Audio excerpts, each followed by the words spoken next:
Bentham and Mill's Utilitarianism. Is the majority correct? There were two philosophers, Bentham and Mill, in England about 200 years ago. They pondered what kind of society would be desirable to achieve people's well-being. Bentham's ideas are also reflected in modern majority decisions. Mill's idea is difficult to realize, but it is necessary to improve the majority vote in the future. Number 1, what is personal happiness? What should society be like? Bentham and Mill are British philosophers about 200 years ago. In England, it was an era when capitalism developed and society changed drastically. What is personal happiness in such an era? What kind of society should be realized to realize individual happiness? The question was born. We who live in the present age also live in a capitalist society. Many people make money by making things at the factory using machines. Are you happy? I work as a cogwheel in the company, and there are many alternatives. I'm just servicing the machine. I think there are many people who find it difficult to understand their personal happiness. What is personal well-being in such a capitalist society? What kind of society is desirable to achieve personal well-being? A philosopher who thinks about utilitarianism has emerged. Utilitarianism is the idea that what people feel happy is the right thing to do. Next time I will introduce a philosopher named Kant, who explained that the motive for making people happy is important, not the result of making people happy. Utilitarianism is the exact opposite of this. For example, let's say you volunteer for someone's happiness and eventually hurt someone. Kant emphasized motives rather than results, so even if you hurt someone as a result, you would be right if you started hoping for someone's happiness. On the other hand, in utilitarianism, if you hurt someone as a result, it is a bad thing. Let's take a look at the ideas of Bentham and Mill, who are the representative philosophers who advocated utilitarianism. Number 2, Bentham's utilitarianism. Bentham thought that in order for an individual to be happy, he or she should satisfy his or her appetite, libido, and sleep cravings.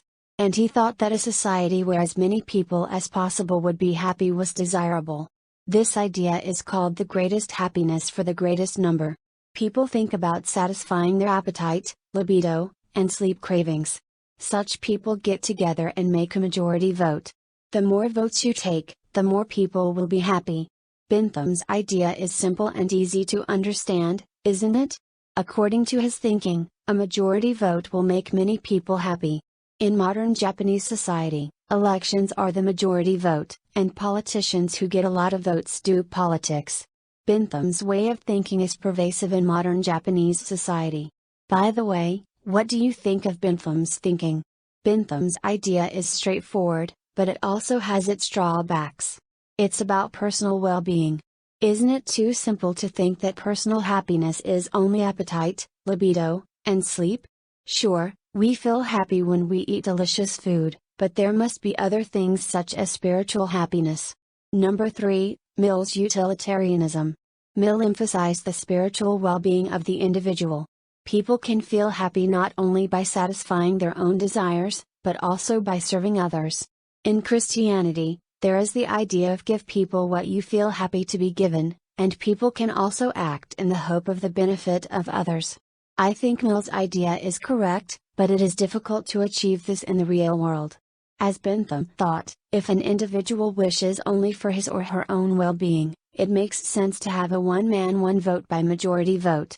On the other hand, as Mill's thought, if an individual also thinks about the happiness of others, is a one-man one-vote really okay? The question arises.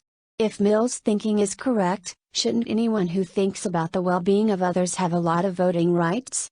There is also the problem that the individuality will be buried in the majority vote. This is because the opinions of people who have different personalities from others tend to be the opinions of the minority. But in order to open up a new era, isn't it necessary to have new opinions from people with such personalities? Since human beings are basically fears of change, there is no social progress if only a majority vote is taken. It is said that Bentham's idea, which simplifies that satisfying desires is personal well-being, and the majority vote based on his idea are reaching its limits.